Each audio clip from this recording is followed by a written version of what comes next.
They pretend to be calling from Microsoft, from the IRS, or the CRA. They prey on your fears and sometimes just call to make sure your phone number is actually activated so they can sell it to other scammers. Don't be duped into tuning out of this episode, as we share our thoughts on scammers and robocalls, today, on Talkily.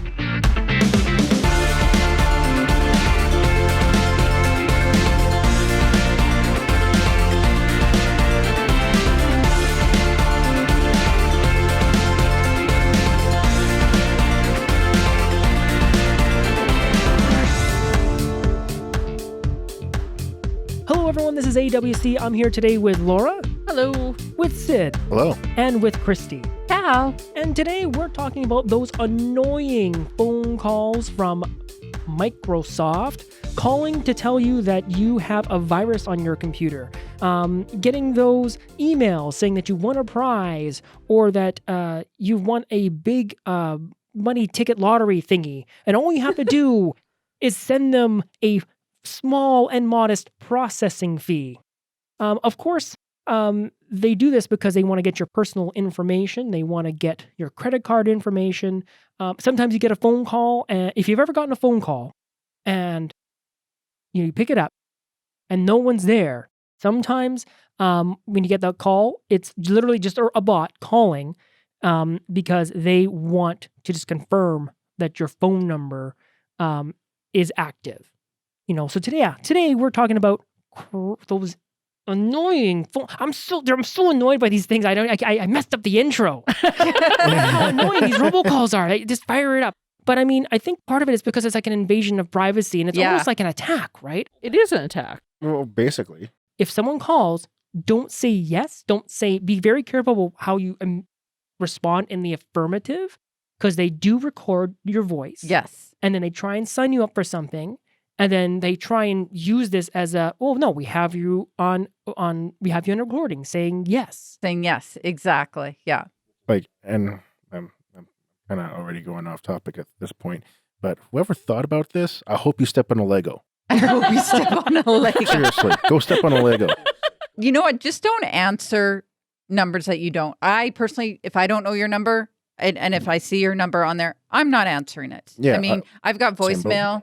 I've got you know what, if it's really someone that you want to get a hold of me, you can leave your name and number and I'll get back to you as soon as possible. Yep. Yeah. Thank goodness for voicemails and even just the basic voicemail too that you sign up on your phone. It's good enough. My question is though that I just realized that since we're talking about this, can that robot tape my voice off of my answering machine? They could. My recording They thing. could, but you're just continuing to talk. Over because they'll just say you have the standard script that you come up with. Say, hi, just leave me a message. I'll get back to you after. Yeah, I don't think they've gotten that advanced But yet. do you say, hi, this is Alvin. Hi, this is, I say, hi, this is Christy. Well, for me. So I think I should change my message then, right? Well, it depends. For me, I'd say, this is a voicemail box of my name. Please leave your name and phone number and I'll get back to you as soon as I can. Thank you and have a great day. That's it. Okay, yeah, I get that. Yeah, mine is hi, this is Christy. I can't come to the phone right now. But then can they use that, hi, this my name, Christy? Not yet. I would say at this point, we're not at the point yet where they can simply sample your voice and then change it. But if we look at where things were 20 years ago, where we look at where things are now, we can probably predict where they will be going. That'll probably be in the future, yeah, right? Because I mean, we have these, and I don't know if anyone out there has seen this, but you have the deep fakes where you can put you have a picture of someone, you have a video of someone, you can implant the face of someone from a picture onto the face of a moving person on a video. I've seen that. Yes, yeah, yes, and yes, it's caused yes. a big controversy, obviously, because certain celebrities are basically having their face put on other bodies or something like that. Sometimes it's comical, sometimes it's deeply troubling, right? Because it's very inappropriate what they're doing. But I mean, this is the internet. You know what I mean? So I mean, 20 years ago, we had robocalls that were very basic. It would just auto dialers, and would just go through a list of numbers, and just randomly call us off an answering machine. Now, we have these bots. Some of these bots that are calling, they're not human, obviously, but I mean, you can call into a company and they'll sound human, and they'll even respond. If you ask them, "Are you a robot?" They'll just like, "I am a real person." You know what I mean? But say you're not a robot. I am a real person. You'll make these weird pre-recorded, things where they won't technically say they're not, because I guess maybe there's some legal reason they can't, right? Say, maybe they can't say they're human or whatever, for whatever reason. Yeah, because that would be what a robot would say anyway. Yeah. Mm-hmm. But I mean, if we look at where things are now, where we have spoofing, which is happening, where essentially you have a bunch of companies that what they'll do is they'll call out from wherever they are, and they'll spoof a number that's local to you. Sometimes it's just some random local number, so it looks like it's coming from the same province, from the same state. Other times it'll be like 4 numbers off from your number. So they'll find your number, and they'll just change the last 4 digits, last 3 digits or whatever.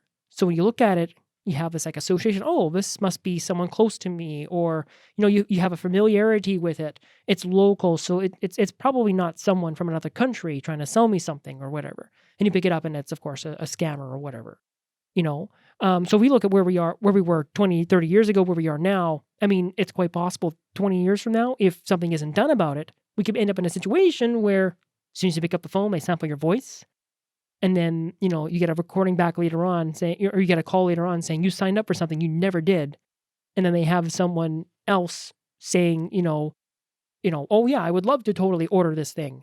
And in fact, it was somebody else who said it. And then they just they overlay your voice. They overlay your voice over it, right?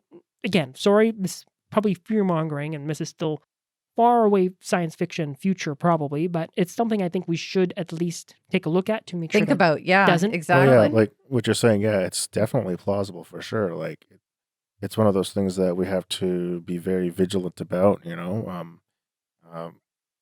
like again, coming back to say, if you don't know the number, don't answer it. And if you think it's a scam or whatever, just simply hang up.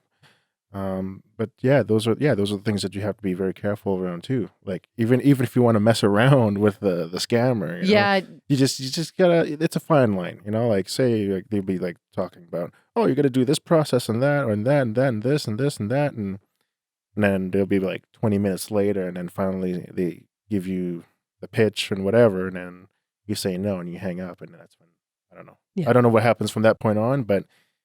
Yeah. It might feel good, but then who knows what the consequences are? They could come back and say, you owe us this, or there could be other things too. Yeah, I think one of the issues as well is the fact that with spoofing as well, I mean, emails and phone numbers can be spoofed. Text messages can be spoofed. Numbers, exactly. Phone numbers. Sometimes I'll get a random email from somebody, and it's their name. It's in my contacts. It's through maybe an old email address or whatever that they found. But there's a link in it. And I'll tell you right now, anyone who's watching the show, if you get a text message or an email with a link in it from someone you don't click on it unless you absolutely know it comes from that person. Don't just assume that it is, because the link may say something innocent, but what the link says, say it just says click here, right? Or it'll say a web address, like it'll say google.com. Or they'll say something that might be very, very innocent. Say, oh man, check this out. Yeah. You click on it. I mean, it might say google.com, but when you click on the actual thing, it's taking you to a completely different URL. When you click on that link, you could theoretically be clicking on a download link, where something's supposed to download automatically. Because I mean, I think a lot of these scammers, they'll prey on your trust of other people, and they'll prey on that familiarity. And of course, most famously, they'll prey on your fears, right? I mean, I think everyone here has gotten, or at least heard of someone getting a phone call from Microsoft claiming to, that their computer has a virus. From Amazon. That was slightly disconcerting. As someone who does a lot of online ordering, and they left it on the landline. But after listening to it and going, okay, you haven't used my name. No, I checked my Amazon account. There was no activity.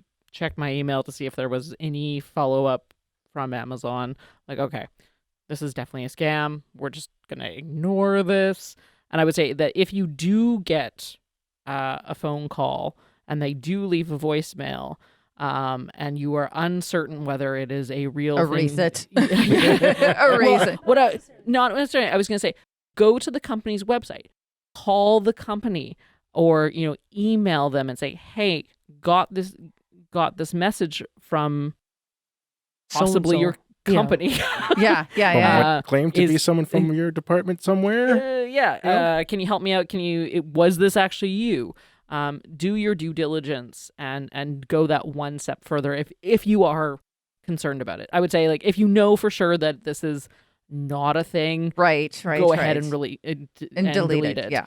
And I think this goes into these legal disclaimers, whether we're installing software or installing a game on our computers or whatever.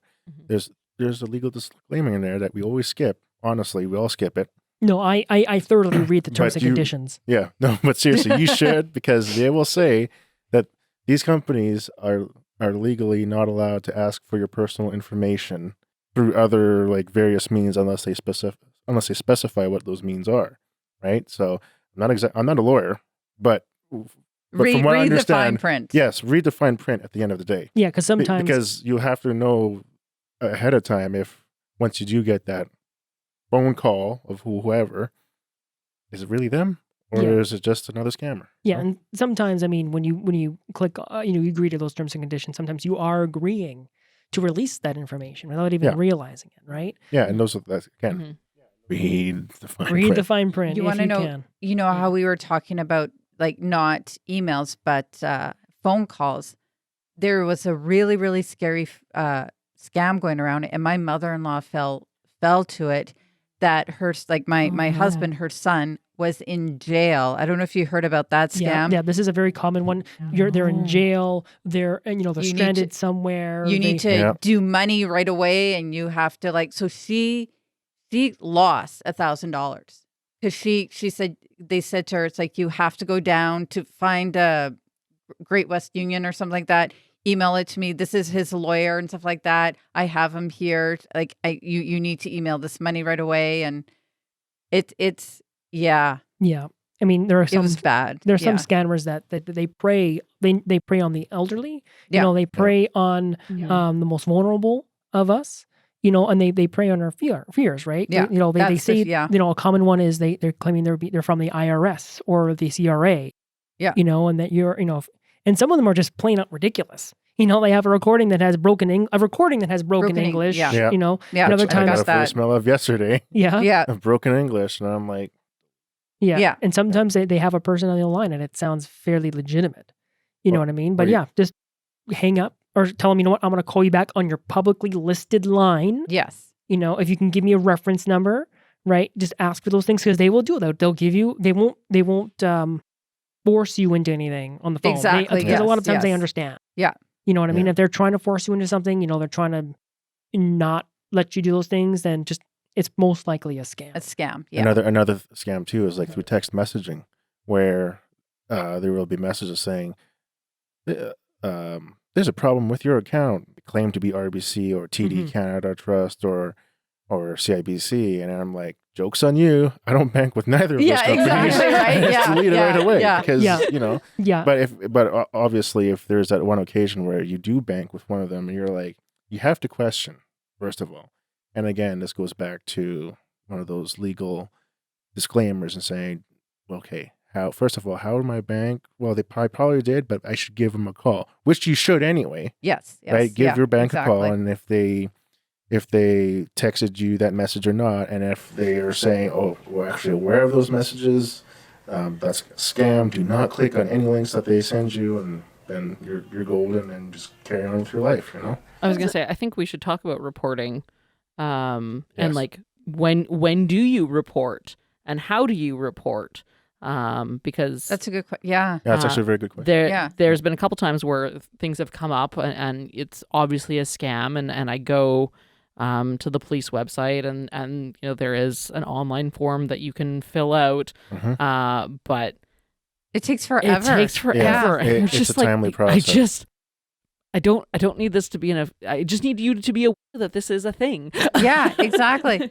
Luckily, there are apps where now that you can download where you can report phone numbers that come that are a scam or undesirable or whatever. And there are even some that are sophisticated enough where, say, if the four of us have the same app, and then we all keep getting phone calls from certain numbers, like the app or the company that runs the app, they track that. And then they'll actually say, okay, well, this phone number has been sending out a high number of calls.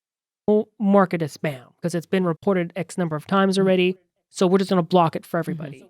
Actually, there are some apps that are super fun because what they'll do is they'll actually waste the scammer's time.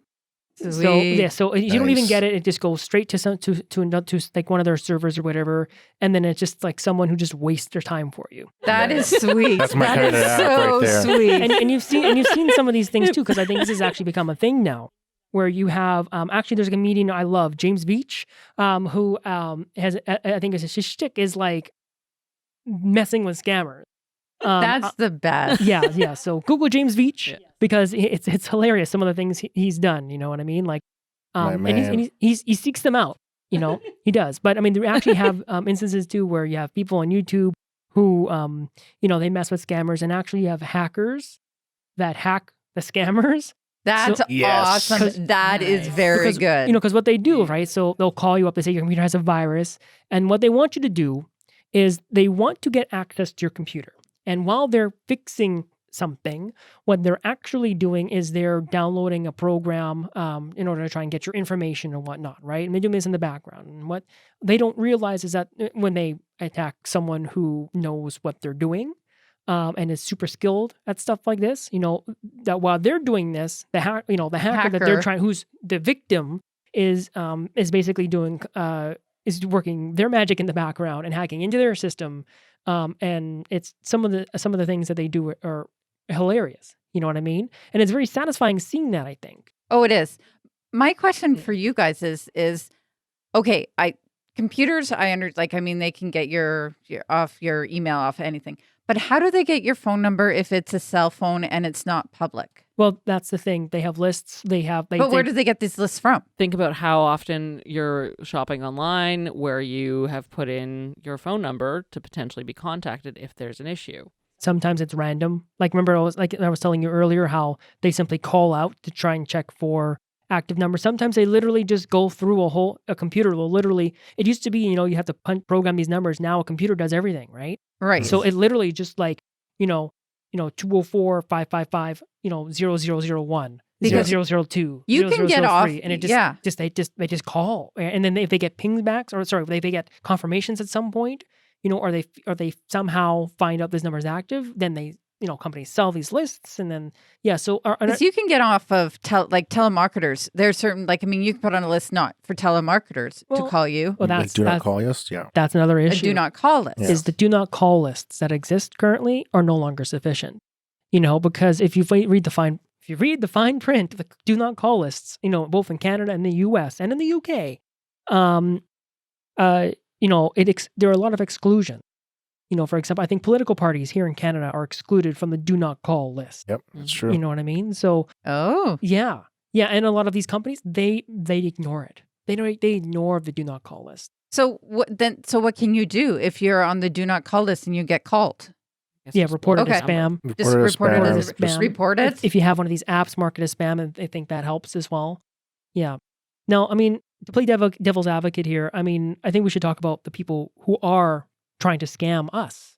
Those the humans, not even the robots, or even the people that run the companies that do this, who are scumbags. I'm sorry, you're a scumbag. Like I said, I hope you step in a Lego for eternity. Lego. No, but the people who are actually making the calls.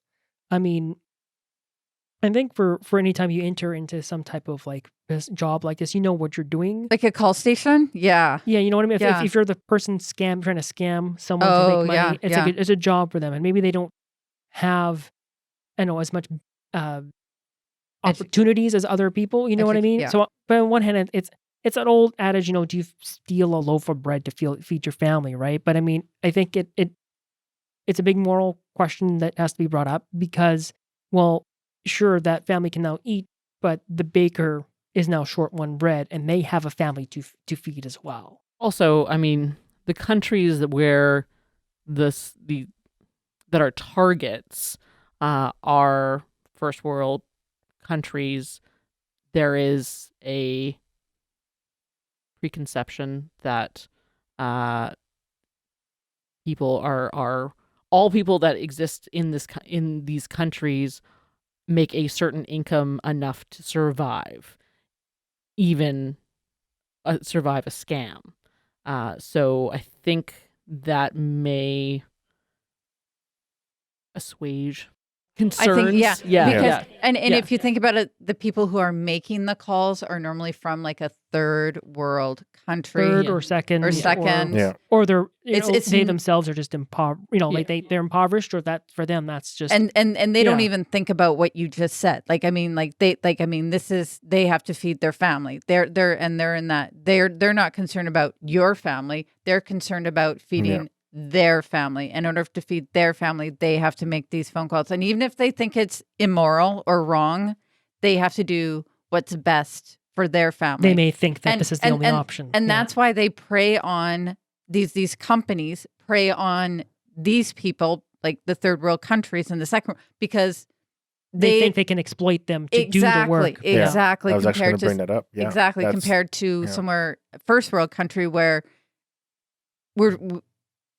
it's much harder. It's much harder. Yeah, and they'd be led to believe that, if you work for us, you could, if you do this, you could have this much amount of money in this certain amount of time, and when in reality, it's just, it's not it's otherwise, right? Yeah. And then next thing you know, they're trapped into doing this sort of task of calling people, and then their lives may even be threatened at some Exactly. point, Yeah. and then yeah. they're forced to do True. this. Yeah. And they pretty much have no other choice but to keep doing that. So like, yeah, sure. Like maybe for us, like here in Canada, for example, we might be like irate at points where, like, why are you calling us, and so on. And my point earlier saying, I hope you step on a Lego. Mm-hmm. That would be more directed to the people Their who actually bosses. their bosses, Yeah, the people who came running- up with these running- Their ideas. bosses. people running yeah. the companies. Yeah, And I- because these people behind the phone, they're just there. They're gophers. They're just They're like the they're bottom of the pawn- chain. they're they're the pawns in the pawns big- yeah. of the thing, right? Yeah, they're puppets. So they have no other choice. Yeah, and I mean, again, we're generalizing here, right? Yeah, Because some of yeah. those people, maybe they generally enjoy doing it. Sometimes, sometimes they don't, right? I have no idea, No, we don't know don't their know. situation. right? But I Mhm. mean, I think one thing we kind of all agree on is that the people running those companies, they know What they're doing. what they're doing, and I don't think a lot of them are in a.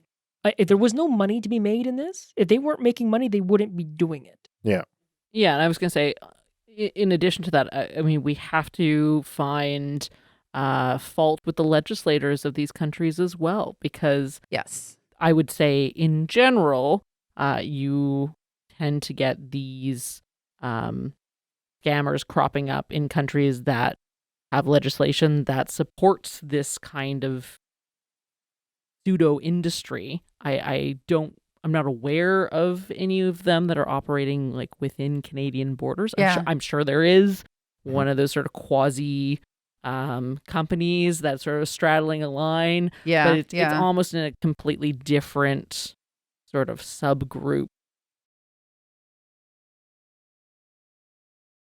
This might be an entirely different podcast, right? But what we have issues with auto subscriptions. Where you sign up. Yes. You sign up for something that's free. You give your credit card number, and it's just for whatever they say it's for a week or something like that, tracking or or whatever. whatever, Yeah. for 3 authentication, months, blah, and then blah, next blah. thing you know, you're Yeah, and then you're automatically Yeah. enrolled into something. And I don't know. I would personally, if you're a company that does that, and because there are a lot of companies that do it skeezily. You know what I mean? Where they hide it, and I feel like that you fall into that category of being a scammer. You know what I mean? Like, because you're Exactly. because you're not. A lot of the times they're not upfront about it. Yeah. No, And then exactly. Trying to yes, get your money yes. back or trying to stop it is a lot harder than it Mhm. needs to be or should be. And Mhm. that's exactly what happened to me with the scam that I thought that I was signing up just for a year membership, and they take your you have to do a blank check or whatever, and they like you give them the blank check, and then after the year, after your membership's up for a year, it's like, okay, they're not going to take any more money out of my account because I did not sign a new contract. Needless to say, and I'm not the first person who has this happened to. They continue taking money out until you realize it's like Until you cancel. Cancel it. It's like, and you have to actually physically phone the company and say cancel. It's like, but I didn't sign my new contract, but technically you did not say that you canceled it. I'm like, but why didn't you tell me this? It's all in the fine print. But it's not. Yeah. It's not. It's there somewhere buried, and that's my point. It's buried somewhere where no one's gonna. And there, news organizations have done stories on this where they confront the companies, and it's like, well, where is it? It's on the website. Well, where? Buried underneath something in really tiny writing. But right? these contracts that you do, you're not on the website. You're there in person. Yeah. You're there in person. It's like, oh yeah, just sign here and just do. And I'm like, there's a whole there are legal loopholes and everything else and that it's they like, use. wow. And if you have to use trickery in order to do that, you know what I mean? To me, that exactly, that you're breaching an immoral ground there. Yeah, not to mention thinking about selling fake products. I actually just had my first lesson. And I mean, I order quite a bit of stuff online. I've never had an experience like this before. I found this gorgeous sweater. I looked at the price and I was like, okay. And it says, the material's acrylic, but I mean, I have some very nice rayon acrylic hybrid sweaters. I'm like, well, it's cheap enough. I'll give it a go, even if it doesn't look quite like the picture. I mean, not a huge deal. Look at the measurements. Oh, great. They'll fit me. Order away. This item comes. It is printed. The sweater pattern is printed. It looks nothing like the thing. And of course, to return it, you now have to ship it back to the country. Even though the shipping stamp comes from Canada, came from a warehouse here, in order to return it, I would have to spend essentially 3 times the amount that I even paid for the sweater in the first place to return it. So too familiar. Yeah. Have you seen that one on Facebook with the Keurig coffee thing? Like you can, this is the newest scam that I saw, and I'm like, and I read the comments. It's like, don't do it. It's a scam. Or you could get like a Keurig for $1. Like they're clearing them out for $1.99. And then when you get it, like when you put in your credit card number or something, then you hit send, it comes to $89.99. Yeah. Yeah, I think what we have to start talking about too is identity theft. I think we have to talk about identity theft before we finish the episode, because I think anytime we give out our information, whether it's a credit card, or signing up to a website, we're putting ourselves at risk for that. So anytime you do sign up at a website, make sure you use a different password on every website if you can. I use variations of my password, which is none of your business. It's actually star, star, star, star, star, star, star, star, star, star, star. Wow. Star. Well, not anymore. Thanks, Sid. Oh, and one more. Star. Yeah. Yeah, but I mean, anytime we give out our information to these places, we're putting ourselves at risk. So we have to be extra vigilant, because, to have your identity stolen, it's hard. It's hard to fix the damage that can be done from a scammer who does that to you. I actually only use one credit card for all of online purchasing. Yes. And it is a very low credit limit, so that if something should happen, I mean, it doesn't help them stealing my identity. I mean, they could still technically steal my identity, but at least they can't steal a whole lot of money. Yeah, exactly. Yeah. See, the funny thing is I would only go through people like online companies that I know that I've ordered before, that I know that are credible, I mean, I know, like, there's this, like, I know Amazon is pretty credible. I've never heard of anything, not that anything has probably happened. More things that have happened to Amazon is like when they deliver the package is stolen. Right. More of the package is stolen than the identity theft or you get something wrong. Mhm. Like, I've never heard anything wrong about, I did not get what I ordered. I did not get, like, they're pretty reputable.